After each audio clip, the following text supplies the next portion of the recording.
fortalecer. Muy bien. Entonces, permítame compartir unas diapositivas.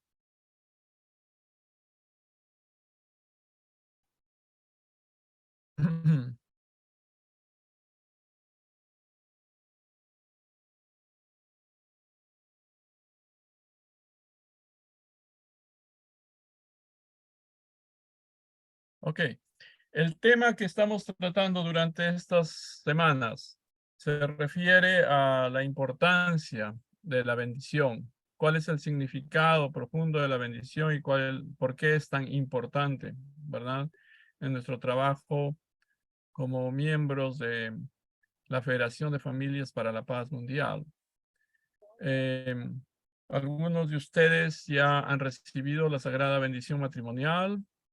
Otros han recibido el vino sagrado como ah, una cosa preliminar, digamos, en su preparación para poder completar su bendición. Y otros están en preparación y desean entender acerca del significado de la sagrada bendición. Entonces, eh, por esa razón, decidimos hacer este curso. Este curso que va a terminar en breve va a ser completado con otra conferencia respecto al significado mismo de la segunda sagrada bendición, ¿verdad? De la bendición matrimonial, de la segunda gran bendición o la realización de la familia ideal. Ok, muy bien, entonces el tema que estamos tratando es el cambio de linaje de sangre a través de la historia. Hemos estado hablando mucho de cuán importante es para Dios la recuperación de su familia. Dios está tratando de recuperar a sus hijos e hijas perdidas por la caída. La tragedia de la caída fue de que la acción cometida por el arcángel, Eva y Adán inoculó el pecado original en nuestra sangre, de manera que este pecado original se está transmitiendo de generación en generación y no ha podido ser erradicado completamente. Para eso Dios elaboró todo un plan. A ese plan le llamamos la providencia. La providencia es el plan divino para poder salvar. La salvación en última instancia tiene que ver con el cambio de linaje, ¿ya? A través de la Biblia, desde el comienzo mismo de las historias relatadas en la Biblia, hay una promesa de Dios, ¿verdad? Como esta promesa que le hace a Abraham. En el Génesis capítulo 12 dice, y haré de ti una nación grande y te bendeciré y engrandeceré tu nombre y serás bendición. Bendeciré a los que te bendijeren y a los que te maldijeren, maldeciré. Y serán benditas en ti todas las familias de la tierra. Muchas veces cuando leo de nuevo una y otra vez este versículo, me hace sentir el espíritu de Padre y Madre Moon, quienes comenzaron toda esta tarea, este trabajo de impartir la bendición para poder salvar a la gente, para poder reinjertar a la familia de Dios. Y también al recibir la bendición, al darnos la bendición a nosotros, nos han puesto en la posición de compartir esa misma gran bendición con las demás familias de la tierra. Por eso hay muchos miembros esforzándose todos los días para poder salvar a su tribu o a su familia, con aquella que están ligados por lazos de sangre y de afecto.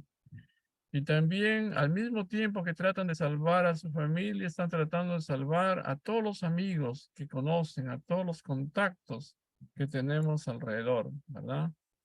Y entonces eso nos hace siempre estar conectados. Desde el comienzo mismo de la historia, Dios nos está convirtiendo en personas que tienen que impartir la bendición, ¿verdad? a los demás. Esa es una tarea primordial. Entonces, en el Nuevo Testamento también, ¿no? Como parte del cuerpo de Cristo, ciertamente somos linaje de Abraham y somos herederos también de ese mismo linaje. Somos parte del pueblo elegido. Antes era Israel solito, ahora es el cristianismo y también todas las familias bendecidas unificacionistas se han convertido en los herederos de esa promesa de salvación. Entonces, aquí viene, ¿no? Si nosotros podemos entender la importancia extrema, suprema que tiene el cambio de linaje, creo que podemos apreciar muchísimo más nuestros matrimonios. Entonces, ¿para qué Dios trabajó tanto a través de la historia? Para realizar un fundamento para el nuevo Adán. El primer Adán no tenía ningún pecado original. La caída lo hizo diferente, ¿no? La caída humana instaló, digamos, el germen de maldad, ¿no? Es el pecado original. Y con este pecado original como raíz, aparecieron todo tipo de pecados en el mundo, ¿verdad? Entonces, Dios está esforzándose para cambiar el linaje y realizar el fundamento para el nacimiento del nuevo Adán. El nuevo Adán es Cristo, Mesías. Entonces, por eso podemos entender, ¿ah? Tenemos que mirar ahora desde un nuevo ángulo todas las historias bíblicas. Si antes las leímos solamente desde la perspectiva de una historia con una moraleja, digamos, que una enseñanza moral para poder cambiar nuestras vidas, por supuesto son ese tipo de historias morales, ¿verdad? Historias que nos enseñan cosas bonitas para poder cambiar nuestra manera de ser. Pero desde ahora en adelante tenemos que ver como historias a través de las cuales Dios nos está revelando el proceso a través del cual Él está revirtiendo lo que ocurrió en la caída. Los personajes centrales que tomaron parte en esta situación trágica de la caída fueron Adán, Eva y el arcángel. Y nosotros heredamos todas las características de estos personajes. Las cosas que ellos adquirieron durante el proceso de la caída se han quedado y han conformado o conforman hasta ahora lo que llamamos nuestra naturaleza caída. Es decir, el carácter del arcángel malo, de Eva en la caída y de Adán fue heredado, fue pasado a la posteridad de generación en generación. ¿Ya? Entonces, esa es la tragedia de la caída, ¿verdad? El proceso de la caída comenzó, ¿verdad? Con la intervención del arcángel seduciendo a Eva y esta sedujo después a su marido, a su futuro esposo, Adán, ¿verdad? Entonces, así comenzó el pecado y después, inmediatamente después de la caída, es que comienza el proceso de restauración a través de la ley de la indemnización o la indemnidad. Cuando ustedes revisen de nuevo en la caída humana, en la historia de la caída humana, ustedes van a ver que Dios, con lágrimas, con mucho sufrimiento, con mucho dolor, expulsa a los hombres del jardín del Edén y en particular a la mujer le dice, desde ahora parirás con dolor y serás sujeta al mandato de tu marido. Y después le dice, de tu simiente nacerá aquel que le aplastará la cabeza a la serpiente.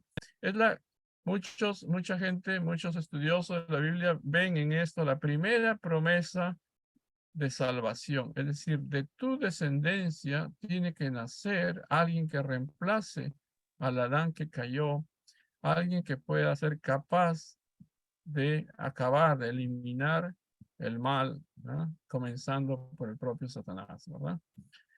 El proceso de restauración a través de la indemnización comienza inmediatamente después de la caída. Y entonces nosotros vemos las historias. Por favor, apunten esos nombres de Tamar. Si ustedes googlean, si ustedes van a la computadora, a su teléfono y ponen, quiero saber acerca de la historia de Tamar, de Tamar en la Biblia. Léanlo, por favor. Y también, si no pueden leer toda la Biblia, lean estas historias, la historia de Tamar. Quizás algunos ya lo conocen, otros no. Lean también la historia de Rahab. También lean la historia de Ruth. Y también lean la historia de Betsabé. Y finalicen leyendo todas las circunstancias que tuvo que pasar María, la madre de Jesús, para poder alumbrar a su hijo, todas las circunstancias que rodearon esa situación, ¿verdad?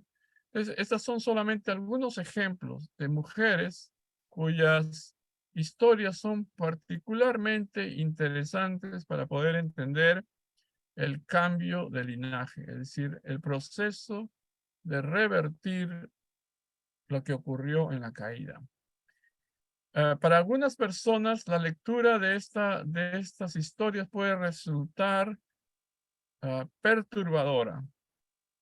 Mucha gente se perturba realmente seriamente cuando lee alguna de estas historias porque no puede entender por qué estas historias están puestas en la Biblia. Por ejemplo, Tamar y su relación con su suegro Judá. Rahab, considerada una mujer, era una prostituta que finalmente salva y permite finalmente el ingreso de Israel a Jericó y el establecimiento en Canaán. Ruth, que tiene que seguir la dirección de su suegra Noemí, unas direcciones que le dio Noemí peligrosas para su tiempo. También, ¿qué cosa pasó con Betsabé y por qué incluyen esa historia en la Biblia? La historia de Betsabé y David y Urías, para finalmente contarnos acerca de el nacimiento de Jesús, la anunciación de Jesús, del arcángel Gabriel anuncia a María que va a concebir por obra y gracia del Espíritu Santo, y María se declara a sí misma como una esclava del Señor y le dice al arcángel: he aquí la esclava del Señor, que Él haga en mí lo que quiera, según su voluntad. ¿Ya? Eh, María es el resultado de siglos de preparación. Dios trabajó con mujeres que tuvieron que pasar situaciones muy difíciles, situaciones difíciles de entender, de comprender. Cuando las analizamos profundamente, nos damos cuenta, ok, me doy cuenta aquí cómo es que Dios está haciendo las cosas inversas a la caída. Cómo es de que Dios interviene y entonces modifica las cosas, ¿verdad? Satanás sedujo a Eva y Eva sedujo a su futuro marido, y en estas historias vemos al reverso, ¿no? Cómo hay una mujer obediente a la voluntad de Dios que se centra completamente en Dios, en el Padre Celestial, y entonces tiene las ansias, el deseo profundo, desesperado de concebir hijos, de limpiar, de cambiar la situación de su vientre para poder ir limpiándole, ir clarificando todas las, eliminando, digamos, todas las cosas malas que ocurrieron en la caída. ¿Ya?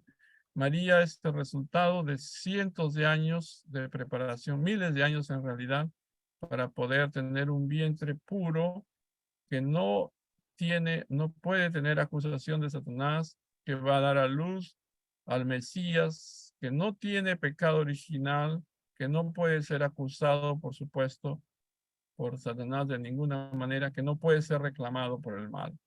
Y se convierte entonces en el segundo Adán, según la Biblia.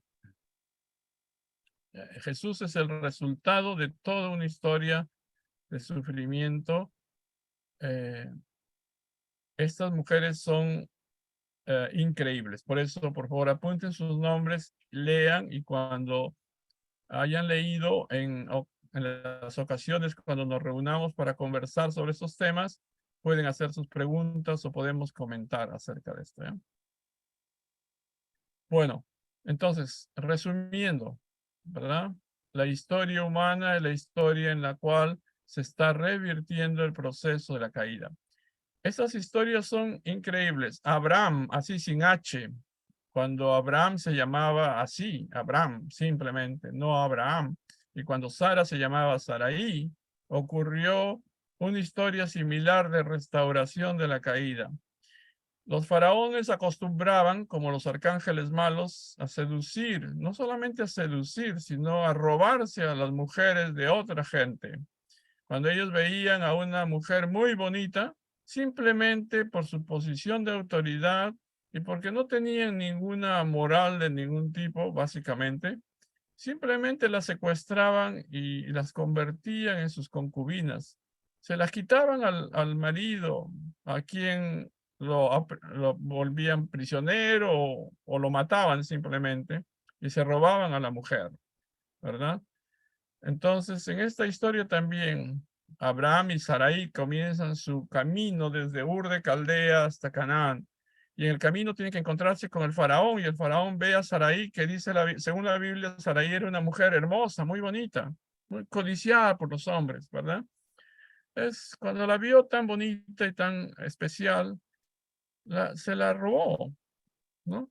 Pero aquí hay toda una historia para leer que no, para la cual no tenemos todo el tiempo, ¿verdad? Pero cuando ustedes la lean van a darse cuenta cómo es que Dios obra, cómo es que Abraham y Sarai conversan, hablan, traman y se liberan, vencen la tentación satánica aquí. Es una historia de restauración. Abraham, Dios le cambia el nombre. En lugar de Abraham le pone Abraham.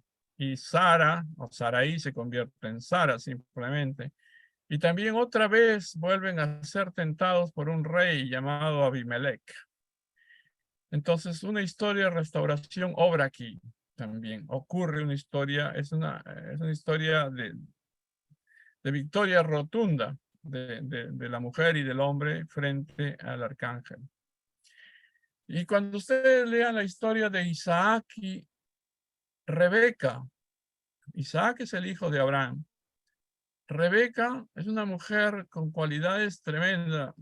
Es una mujer, vamos a decir, remarcable, ¿no? Tiene unas cualidades especiales que la hace seguir sobre la tradición de Sara al vencer también a Abimelech. Ellos tienen que vencer y vencen también el, el, el, el desafío que representaba Satanás cuando se presentaba en la forma de un rey o una persona de autoridad. Entonces, de nuevo les digo, ¿no? Cuando lean esas historias, léanla con un corazón renovado, con un corazón de búsqueda de para qué Dios puso esas historias, ¿ya? No son simples historias, son historias profundas, donde esas mujeres tuvieron que pasar, incluso arriesgando su vida, pasaron por cosas increíbles para poder revertir lo que había ocurrido. Por eso puse este párrafo, ¿no? A muchos lectores de la Biblia debe parecerle raro que estas historias, en plural, se hayan insertado en medio del relato bíblico. Estas historias son como elementos foráneos que repentina y arbitrariamente han sido forzadas dentro de la Biblia y que después de leerlas a veces algunas personas solo consiguen perturbarse. No saben por qué, para qué están estas historias. Ciertamente poca gente escogería esas historias como una base para enseñar o predicar. La pregunta de nuevo para todos nosotros es, entonces, ¿por qué así, por qué esas historias han sido conservadas? ¿Por qué han sido registradas en la Biblia? Eh, por favor, estudienlas con un corazón liviano, tranquilo, como preguntándole a Dios, ¿qué cosa me quieres decir a través de esto? ¿Okay? Entonces, uh, de nuevo, aquí, ¿verdad? Está en un resumen nada más, pero prométanme que van a estudiar estas historias y vamos a tener más contenido para conversar. La historia de Tamar, en resumen, entonces. Tamar se casa con que era un hijo de Judá, y se muere. Y después, como era costumbre entre los judíos, su hermano, el siguiente hermano tenía que tomar la posición de él y casarse con la viuda. Esa era la ley de los israelitas para mantener el linaje, porque tenían que tener hijos, no podían morirse sin tener hijos. Y entonces Onán se casa con Tamar, pero dice la Biblia que Onán no quería tener hijos con ella. Y entonces como su simiente, sus células, ¿verdad? Sexuales son arrojadas, son tiradas al piso por él. No quería tener hijos con Tamar. Entonces, por esa razón dice, se murió. Él estaba en contra de una providencia que Dios estaba cuidando, ¿verdad? Especialmente, y Onán no quiso tener hijos con Tamar y se murió. De ahí viene una palabra que se emplea ahora, onanismo. Yo se los doy como tarea para que puedan investigar y conversar también sobre esto, ¿ya? Y como Onán se murió por, por atentar contra esa ley divina, ¿ah? Tamar tenía que casarse con el siguiente hermano de la lista, que era el más chiquito, era un niño, Entonces, no, Tamar tenía que esperar hasta que cumpliera cierto tipo de edad en que pudiera tener hijos, porque esa era la razón. Él tenía que crecer, estar en una edad en la cual pudiera casarse con Tamar y tener hijos.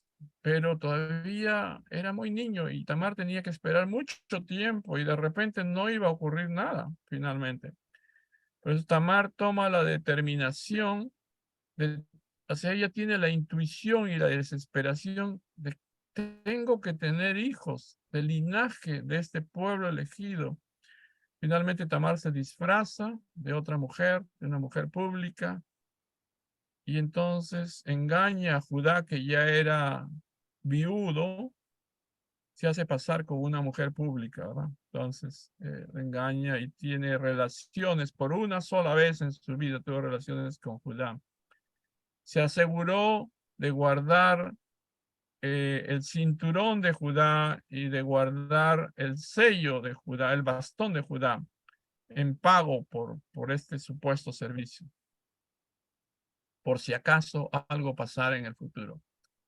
Tamar concibió, y cuando concibió la quisieron matar porque era prohibido que una mujer viuda o soltera, que no tuviera novio o una persona que iba a ser su esposo conocido, digamos, tuviese, de repente apareciera embarazada. ¿De quién? ¿Cómo ocurrió eso? Era pecaminoso entre ellos y simplemente se alistaron para apedrearla, para matarla, como hasta ahora hacen en algunos lugares. Entonces, Tamar casi murió porque la iban a apedrear por haber concebido un hijo con quién sabe quién, decía, ¿verdad? Era contra la ley, no podía hacer eso. Entonces, Tamar, para defender su vida y los niños, el niño que tenía en su vientre, mostró, dijo, el hijo que estoy esperando eh, fue concebido con esta persona, con el dueño de este cinturón y con el dueño de este bastón. Entonces dijo, en otras palabras, con quien yo he tenido relaciones es con Judá. Esa fue la razón que le salvó su vida, ¿no? Judá estaba completamente sorprendido. Nunca ellos tuvieron ninguna relación después, nunca más. Ocurrió solamente en una ocasión. Y Tamar, entonces, perdón, vamos a ver. Ah, Tamar, concibe gemelos, ¿ya? Y en su vientre ocurre un proceso de cambio de primogenitura, ¿ya? Eh, Pérez, que iba a ser el segundo, perdón, Pérez, que iba a ser el segundo, se convierte en el primer hijo. Bueno, disculpen, que me está fallando la diapositiva aquí. Estoy haciendo solamente un resumen, quizás pobre, acerca de esto, pero quiero que ustedes lean para poder entender toda la historia. En la Biblia van a haber historias como la de Tamar o como la historia de Esaú y Jacob que peleaban ya en el vientre materno. En el vientre materno ocurrió un cambio, eso es lo que quiero mostrar acá.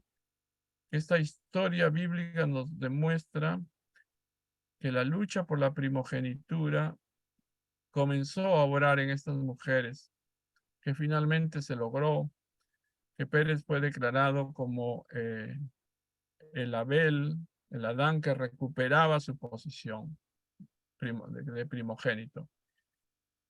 Pérez se convierte en uno de los ancestros directos del Mesías. Muy interesante esa historia, que parece como escandalosa, como, ¿por qué se puso? ¿Cómo es que, por qué ocurrió esto? Esta historia ocurrió para poner en reverso las cosas que ocurrieron en la caída. ¿Ya?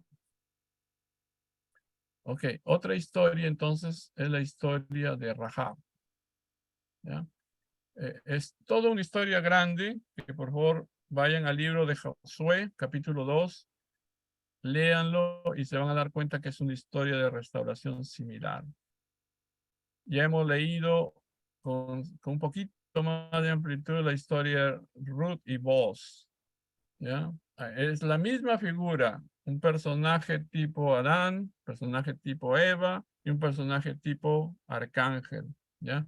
Y aquí gana el verdadero Adán y la verdadera Eva, digamos. ¿Okay? Y ponen a un costado al personaje tipo Arcángel malo. Y la historia también de David, Betsabé y Urías. ¿Por qué David y Betsabé? Betsabé estaba casada con Urías, que era un general del ejército de David. ¿Ya? Ellos eran marido y mujer. ¿Ya? Pero finalmente David termina casándose con Betsabé. Urías muere en la guerra. Y el hijo de ellos es Salomón. ¿Ya? Es uno de los ancestros directos de Jesús. También cuando uno lo lee en detalle se da cuenta que es una historia de restauración. ¿Ok? Entonces, hay toda una línea desde Tamar hasta María. Y estas mujeres son especiales porque pasan por situaciones muy parecidas, muy riesgosas. Arriesgan su vida, ¿ah? Porque así como Tamar apareció de repente embarazada y no sabían de quién era, María tuvo que pasar por ese riesgo. Un día ella había sido comprometida en matrimonio con un señor que se llamaba José, ¿verdad? Pero de repente aparece embarazada y nadie sabía de dónde venía el embarazo. La gente hablaba, ¿no? Ahora nosotros hablamos de que María concibió por obra y gracia del Espíritu Santo, pero en ese tiempo nadie iba a creer eso. Nadie, si alguien escuchaba eso, era algo quizás absurdo, ¿no? ¿De dónde? ¿De dónde se quedó embarazada y quién fue el papá? ¿Verdad? Entonces ella pasó por una, una terrible prueba, ¿no? Que puso en juego hasta su propia vida, ¿ya? Sin embargo, ahora entendemos toda la historia de la concepción de Jesús. Pero María es como entre Tamar y María media mucho tiempo. Hay un montón de gente en el intermedio. Es como a través de esa historia Dios preparó el vientre materno, ¿ya? Preparó el vientre materno limpio para que pudiera nacer el nuevo Adán, sin pecado original, ¿ya? Entonces, como Adán, Eva y un arcángel bueno. José cumple en este caso el rol de un arcángel restaurado, santo, que protege a María, lo cuida mucho. ¿Okay? Bueno, el resultado de toda esa historia es Jesús. Jesús es el personaje para el cual toda esa historia funcionó. ¿Verdad? Ya, todas estas cosas ocurrieron finalmente para que nazca Jesús. Entonces, un día con más tranquilidad vamos a enfocarnos en toda esta historia particular de María, José, Jesús y las circunstancias que tuvo que pasar ella, ¿ya? Increíble que ahora no se dé mucha importancia, pero en los siglos pasados, ¿verdad? En las épocas de los grandes pintores, por ejemplo, incluso se hablaba mucho acerca de cómo se concibió, cómo concibió María, qué cosa es lo que ocurrió desde su concepción, cuando ella fue a visitar a su familia, fue a visitar a su prima Isabel, cuando se encontró por primera vez con Zacarías, y, y todo este tipo de cosas que a veces no conversamos, ¿verdad? Que son tan interesantes y que fue reflejada en pinturas y también se hablaba mucho y se hablaba muchas historias durante esos siglos pasados, especialmente en la Edad Media, porque los cristianos querían saber cómo fue ese proceso de la concepción milagrosa de María. Más recientemente, mucha gente ha escrito libros acerca de Jesús y es tratando de explicar, tratando de entender, ¿verdad? Cómo funcionó todo eso. Entonces, un día vamos a tomar un tiempo sobre eso. Entonces, la obra de Dios ha funcionado así, ¿no? Cuando ustedes ven abajo, es el tiempo, la línea roja es el tiempo y los personajes centrales que Dios envió. Y la línea verde significa la verdad revelada por Dios. Dios reveló por partes, Dios reveló una cierta porción de su verdad a los patriarcas bíblicos, como hasta el tiempo de Abraham, Isaac y Jacob. Y entonces, hasta ese tiempo ofrecían cosas de la tierra, cosas del ganado, pero pasó el tiempo, 18, 20 siglos, y entonces Dios habló de otra manera a través de la ley mosaica. Y pasaron como 1800 o 2000 años probablemente hasta la llegada de Jesús. Y Jesús vino con el Evangelio, la buena nueva, ¿verdad? ¿Ya? Entonces, es una nueva, es la misma verdad, o sea, en la línea verde es la misma verdad, pero explicada de manera diferente. Aquí como para niños, más adelante como para adolescentes, Jesús está hablando como para adultos, pero después de Jesús han pasado más de 2000 años y en 2000 años han pasado muchas cosas, 20 siglos, estamos en el siglo XXI después de Jesús. Entonces, Dios nunca para de revelar, su revelación es constante, ¿ah? Paso a paso está siempre enseñándonos cosas nuevas. ¿Eh? Todas las cosas, como dice acá en Juan 16:25, que no pudieron ser enseñadas en el pasado, son enseñadas ahora. ¿Ya? Entonces, el estudio del cristianismo y de todas las figuras centrales dentro del cristianismo y de los santos y de los profetas dentro del cristianismo, también hay que ponerle mucha atención para entender este tiempo. ¿Ya? Para no olvidar de que estamos en un proceso de pasar, de cambiarnos desde el infierno, Dios está transformándonos, cambiándonos, quiere recuperar el cielo que Él quiso crear desde el comienzo. Entonces, el Mesías vino con el propósito de básicamente enseñarnos a cumplir las tres grandes bendiciones. Ese fue el propósito de la creación, cómo ser maduros individualmente, cómo conformar familias ideales y cómo dominar con cariño, con amor verdadero este universo, ¿verdad? Y entonces así, el propósito para el cual Dios creó a Adán y Eva para cumplir las tres grandes bendiciones. Ese fue el plan original, que tenía que ser como el proyecto de educación para el futuro por los siglos de los siglos. Pero la caída malogró todo esto. Entonces Jesús, el Mesías, vino para enseñarnos de nuevo, como segundo Adán, cómo reconstruir, cómo cumplir, cómo realizar las tres grandes bendiciones, cómo realizar la madurez individual o la perfección individual, cómo formar familias ideales centralizadas en Dios y cómo dominar este universo que fue dado a nosotros como regalo, ¿no? Dios nos dio el universo como el objeto de amor también.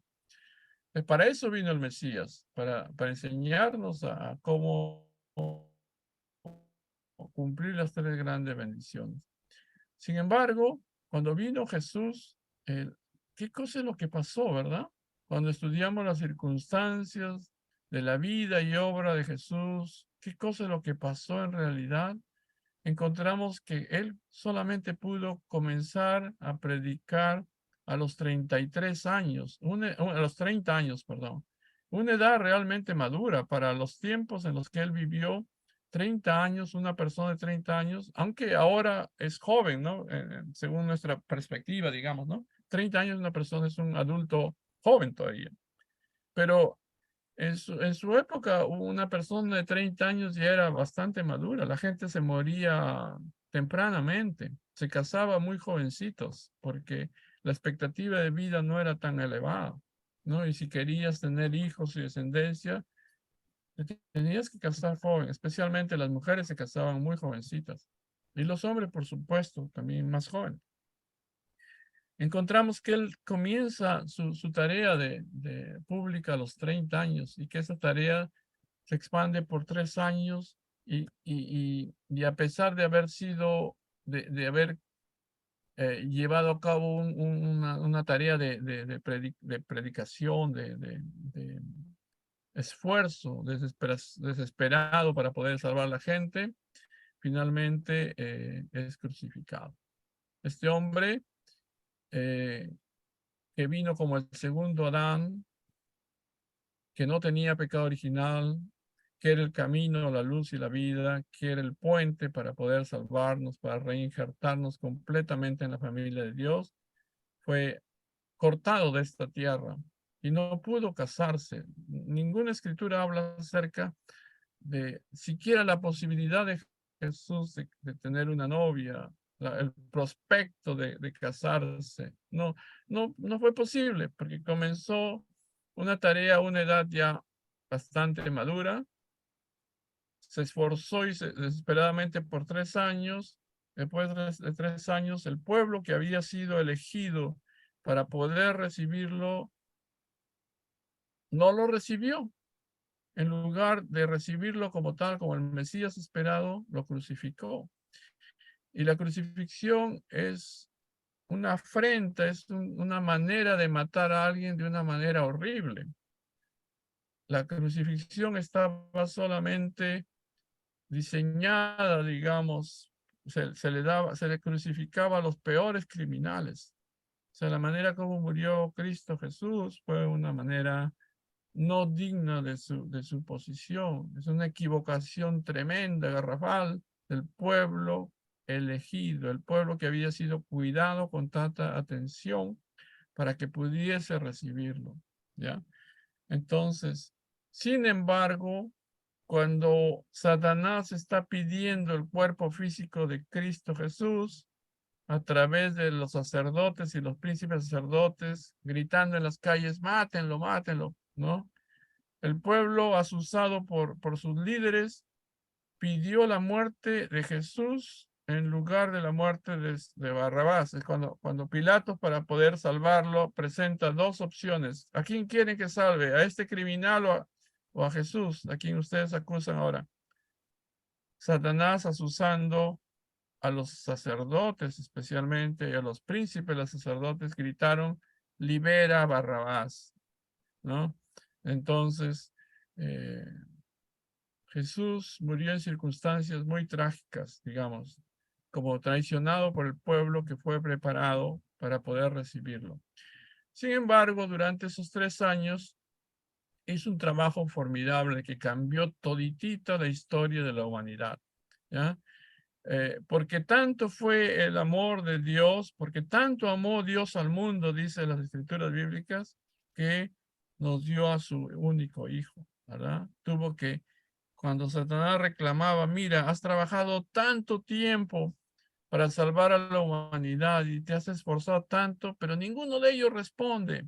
Entonces, entrégame esta humanidad. No, Dios tuvo que jugar su última carta, una carta poderosa. porque tanto nos amó, tuvo que entregar a su propio Hijo como ofrenda para poder salvarnos a nosotros. ¿Ya? Entonces, tenemos que entender así de una nueva manera también el sacrificio de Jesús. ¿Ya? La idea original, el diseño original de la salvación era un nuevo Adán que pudiese enseñarnos a restaurar junto con nosotros las tres grandes bendiciones. Es decir, instalar el reino de los cielos sobre la tierra aquí.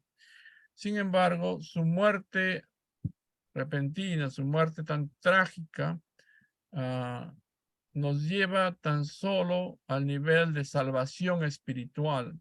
La cruz de Jesús, ese sacrificio tan formidable, tan grande, tiene un límite, ¿verdad? La salvación espiritual. ¿Ya? Jesús nos enseñó de que si podía, a partir de esta época podíamos bautizar, predicar a la gente en la calle, en todo sitio, y bautizarlos en el nombre del Padre, del Hijo y del Espíritu Santo, podíamos nacer espiritualmente. Podíamos llegar a ser parte de un nuevo linaje, pero de hijos adoptivos, que todos aquellos que quisieran salvarse espiritualmente tenían que seguir el camino de Jesús. Sus primeros discípulos emularon, imitaron a Jesús, trataron de seguir sobre sus huellas. Y los primeros, en general, morían como mártires, así como Jesús mismo. Pero con el correr del tiempo, el cristianismo tomó forma y se asentó como una religión grande y poderosa. Pero eso demoró 4 siglos hasta que fue como declarada religión oficial, pero hubo mucho sufrimiento, ¿verdad?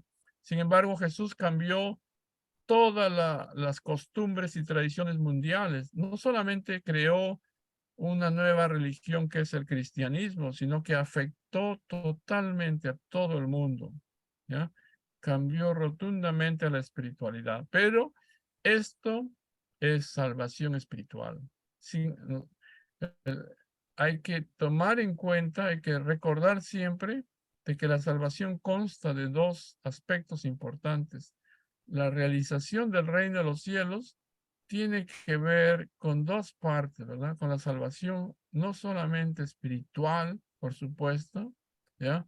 Sino que hay que hay que sacar de raíz el pecado original, que es es el que causa tantos estragos en nuestra vida física y en nuestro comportamiento durante la tierra. Nos afecta espiritualmente, por lo tanto, ¿ya?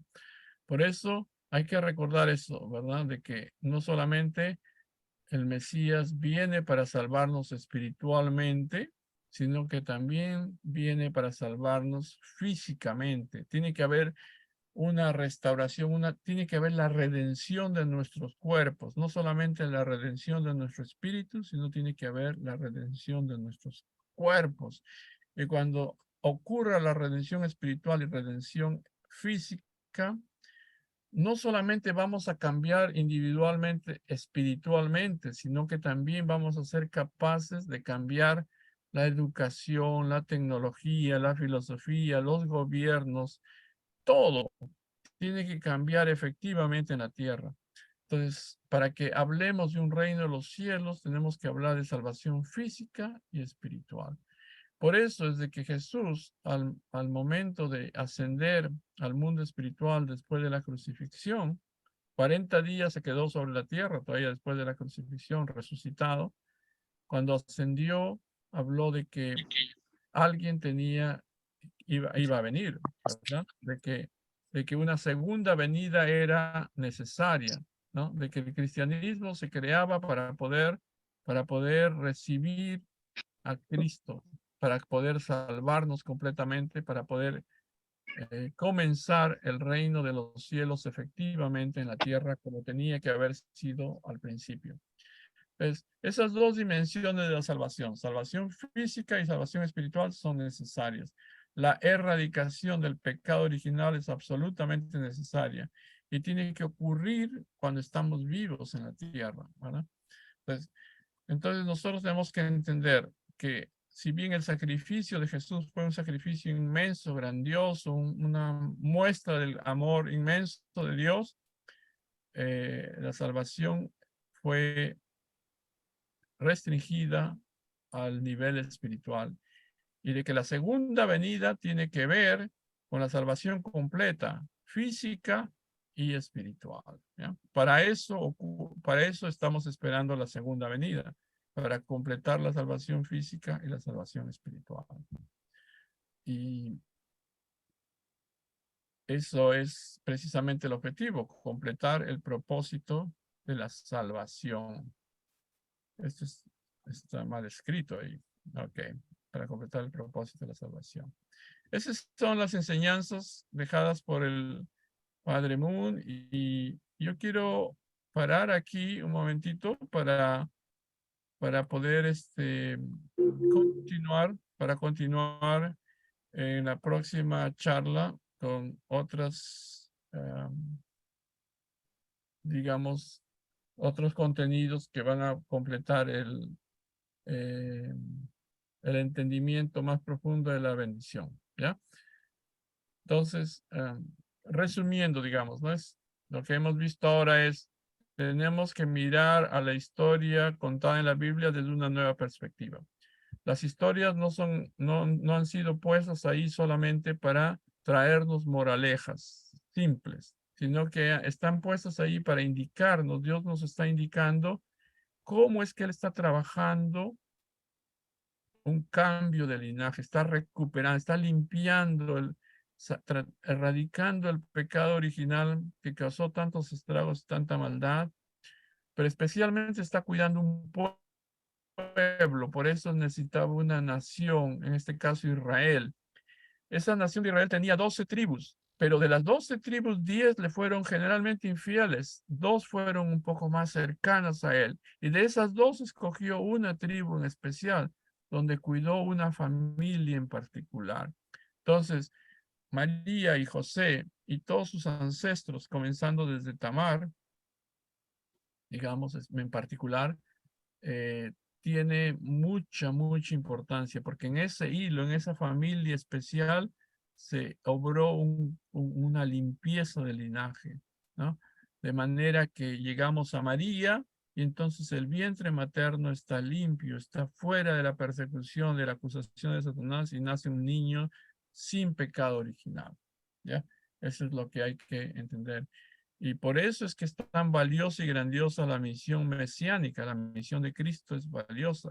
El Mesías es el personaje de todos los personajes. O sea, no hay nadie más grande y con más importancia históricamente que el Mesías, en términos así generales, cuando uno mira la foto, la figura de la salvación. ¿Ya? Entonces, todo lo que ocurrió antes de Jesús, todo el sufrimiento que se pasó en la tierra y en particular en el pueblo elegido tenía que ver con la limpieza del linaje y el nacimiento de este personaje tan precioso, tan especial, que tenía que traer la salvación física y espiritual. ¿Ya? Entonces, hablaremos un poquito más de las circunstancias que le tocó vivir, un poquito más en la siguiente y continuamos explicando cómo ha estado ocurriendo todas estas cosas de cambio de linaje hasta nuestros días, ¿ok? ¿Por qué es tan importante el matrimonio? Finalmente, lo que vamos a hablar, ¿por qué es tan importante el matrimonio centralizado en Dios? ¿Ok? Bueno, voy a quedarme aquí, tenemos unos poquitos minutos eh, y quisiera pedirles si ustedes quieren o tienen alguna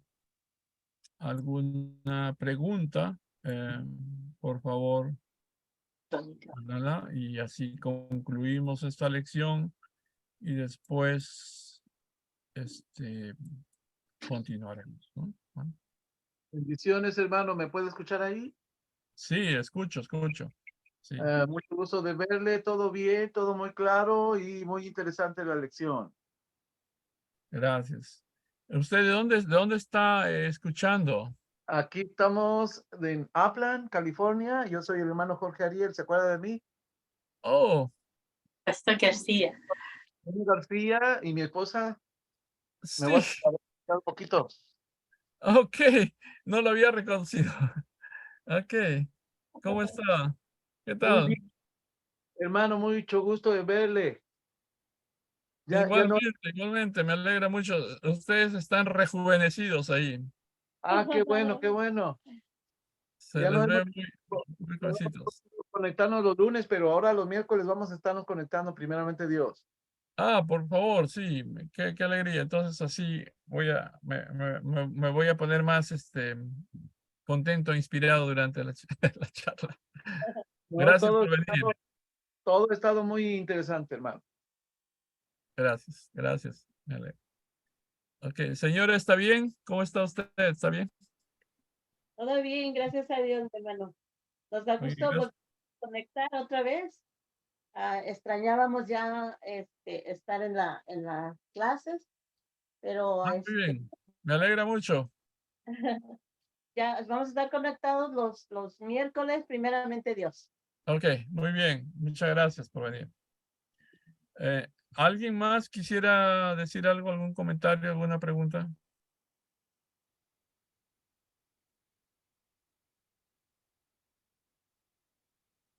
Quiero saludar ahí a algunas personas que nos han, veo por primera vez. Ah, bueno, la señora Julia está aquí. Carolina. Carolina, ¿la primera vez que viene? Buenas noches. ¿Primera vez? Buenas noches. No, Bueno, siempre estoy participando. mm, ok, muy bien. De todas maneras, muchas Gracias. gracias, Carolina. Gracias a usted. Gracias. Está Hermi, Sonia, que ya viene. Mackenzie también. Mackenzie, ¿de qué lugar de Perú nos estaba acompañando? ¿Dónde dónde está Mackenzie? Olvidé. Buenas noches, estoy ¿Qué tal, acá Mackenzie? en familia, sí, con mi abuela, estamos escuchando juntos. ¿De qué em, lugar? de Puno, sí, Puno, Perú, De Perú, Puno, Puno. Ok, sí. Mackenzie, muy bien, gracias. También está Sergio Quispe. Sergio Quispe, ¿desde dónde nos está escuchando? Hermano, buenas noches, ¿cómo está? Gusto en saludarle, estoy escuchándole desde Puno directamente. Desde Puno también. Muy bien, Ujú. gracias. Y hasta Saludos. ahora un misterio para mí es LDL. Saludos de todas maneras. Bienvenidos. Bienvenidos. Y los demás son ya conocidos. Les agradezco mucho su presencia. ¿Alguna pregunta más? Así concluimos el estudio de hoy día.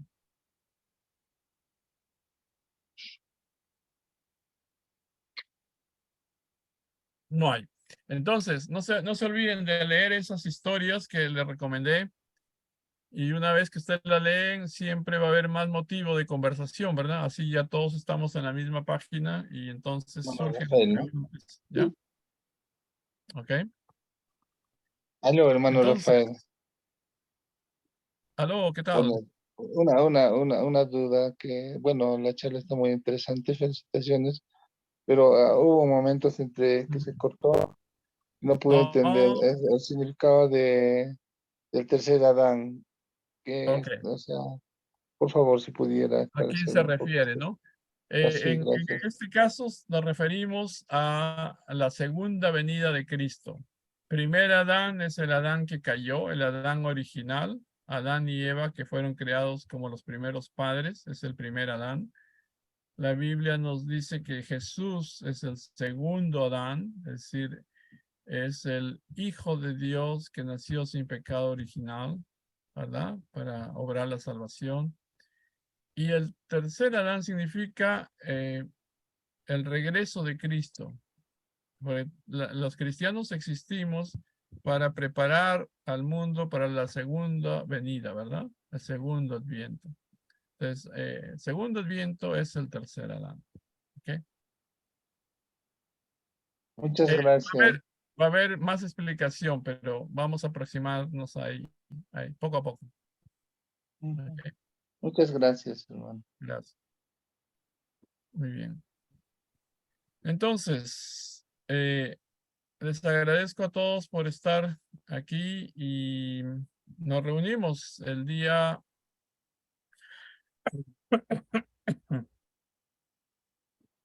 miércoles próximo.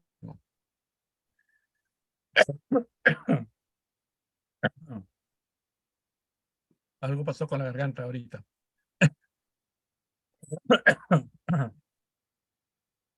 Perdón.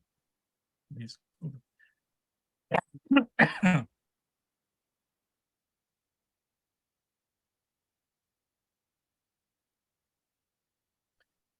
Con el aire seco de los, ¿cómo se llama? Del aire acondicionado. Hay un momento en que no se puede seguir. Bueno, entonces les deseo lo mejor, que haya muchas bendiciones en sus casas. Nos estamos reuniendo pronto. Gracias, Paula, siempre por estar y por todos los demás, ¿no? Gracias, pastor. Gracias. Nos Gracias por vemos. su Sí, gracias por sí. confianza. ¿Perdón? Gracias por su tiempo. Ah, ya, no, gracias a ustedes por venir. Así nos sentimos más acompañados y aprendemos todos. Muchas gracias. Hasta luego. Bendiciones. Estamos viendo que descansen, ¿ok? Estamos viendo. Chao.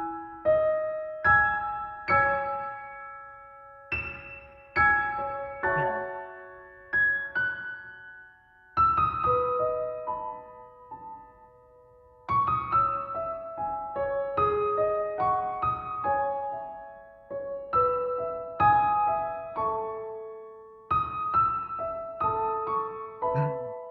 Chao, nos vemos. Vamos a contar. 5, 4, 3, 2, 1. Chao.